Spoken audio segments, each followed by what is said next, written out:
ಮುಷ್ಕರ ಕೈ ಬಿಡೋ ಜಂಟಿ ಕ್ರಿಯಾ ಸಮಿತಿ ನಿರ್ಧಾರಕ್ಕೆ ಸಾರಿಗೆ ನೌಕರರು ಆಕ್ರೋಶ ವ್ಯಕ್ತಪಡಿಸಿದ್ದಾರೆ. ಮುಖಂಡರ ನಿರ್ಧಾರದ ವಿರುದ್ಧ ಸಿಡಿದೆದ್ದಿದ್ದಾರೆ ಸಾರಿಗೆ ನೌಕರರು. ಜಂಟಿ ಕ್ರಿಯಾ ಸಮಿತಿ ಮುಖಂಡರಿಗೆ ಸಾರಿಗೆ ನೌಕರರು ತರಾಟೆಗೆ ತೆಗೆದುಕೊಂಡಿದ್ದಾರೆ.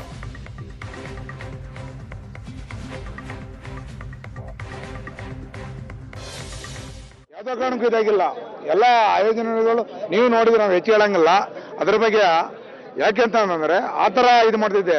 ಈಗ ಈಗ ಸರ್, ಈಗ ನಮ್ಮ ಎಂ ಡಿ ಸಾಹೇಬ್ರು ಬಂದ್ರು ಅದು ಇದೇ ಒಂದು ವರ್ಷದ ಒಂದು ತಿಂಗಳೇನ ಬಂದವರು ಇದೇ ತರ ಸರ್ಕಾರ ಕಳಿಸಿತ್ತು. ಅವ್ರು ತಗೋದ್ರು, ಮನವಿ ತಗೋದ್ರು. ಈಗಲೂ ಎಂ ಡಿ ಸಾಹೇಬ್ರು ಮನೆ ತಗೋದಿದ್ದಾರೆ. ಬಟ್ ಕಾರ್ಮಿಕರ ಬಗ್ಗೆ ಸ್ಪಂದನೆ ಇಲ್ಲ. ಶೇಖರ್ ಅಂತ. Thank you Shekhar sir. Okay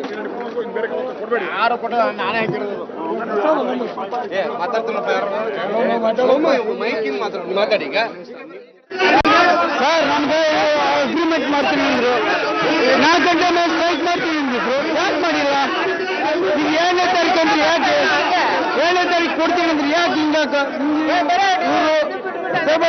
ಇರ್ತಾರೆ, ಇದು ಮಾಡ್ತಾ ಇರ್ತಾರೆ. ಅದೇ ಮಾಡೋಣ ನಾವು ಕೆಲಸ. ನಮ್ಗೆ ಬರೋಕ್ಕಾಗಲ್ಲ. 2ನೇ ತಾರೀಕು 3ನೇ ತಾರೀಕು ನಾವು ಕಾಯಕ್ಕೂ ಆಗಲ್ಲ, ಇದನ್ನ ಮಾಡೋಕ್ಕಾಗಲ್ಲ. ನಮ್ದು ಸರ್, ನಮ್ಗೆ ಅಗ್ರಿಮೆಂಟ್ ಮಾಡ್ತೀನಿ ಅಂದ್ರು, 4 ಗಂಟೆ ಮೇಲೆ ಸ್ಟ್ರೈಕ್ ಮಾಡ್ತೀನಿ ಅಂದಿದ್ರು. ಯಾಕೆ ಮಾಡಿಲ್ಲ? ಈಗ 7ನೇ ತಾರೀಕು ಅಂದ್ರೆ ಯಾಕೆ ಇರ್ಬೇಕು? ಬರೀ ದಿನಾಂಕ ಕೊಡಬಲ್ಲ. ನಮ್ದೇನು ರಾಜಕೀಯ ಪಕ್ಷಲಿಲ್ಲ. ದುಡಿಯುವಂತ ಕಾರ್ಮಿಕರು ನಾವೇನು ಸಾಲ ಕೇಳ್ತಾ ಇಲ್ಲ, ನಾವು ದುಡಿಯುವಂತ ಕೂಲಿಯನ್ನು ಕೇಳ್ತಾ ಇದ್ವಿ. ಇದ್ರೊಳಗೆ ಬೇರೆ ಏನು ಕೇಳ್ತಾ ಇದ್ವಿ.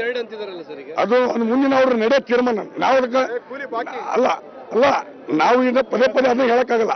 ಮುಖಂಡರು ಏನ್ ಹೇಳ್ತಾರೆ ಜಂಟಿ ಕ್ರಿಯಾ ಸಮಿತಿಯರು, ಅದಕ್ಕೆ ನಾವು ಭದ್ರ ಇರ್ತೀವಿ. ಇದಕ್ಕೆ ನಾವೇನು ಹೇಳಕ್ಕಾಗಲ್ಲ. ಅಲ್ಲ, ಅವ್ರು ನಮ್ಗೆಲ್ಲ ಹೇಳಿದೆ. ಜಂಟಿ ಕ್ರಿಯಾ ಸಮಸ್ತ ಸರ್, ಒಂದು ನಿಮಿಷ. ನೀವು ಹಾಡಾಡ್ದವ್ರು ನೀವೇ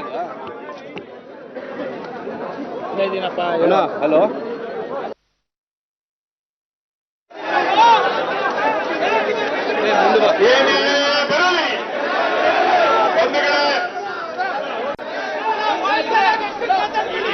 ಜಂಟಿ ಕ್ರಿಯಾ ಸಮಿತಿಯ ನಾಯಕರ ನಿರ್ಧಾರದಿಂದ ಅಲ್ಲಿನ ನೌಕರರು ಆಕ್ರೋಶ ವ್ಯಕ್ತಪಡಿಸಿದ್ದಾರೆ.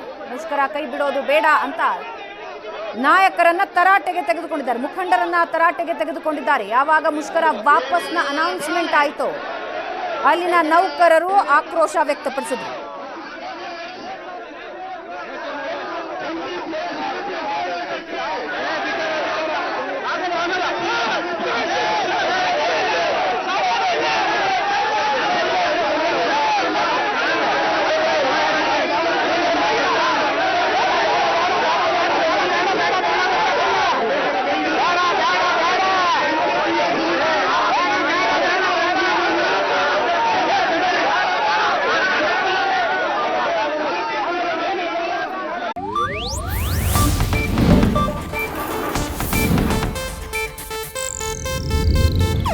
ಇದು ಏಷ್ಯಾನೆಟ್ ನ್ಯೂಸ್ ನೆಟ್ವರ್ಕ್ ಪ್ರಸ್ತುತಿ.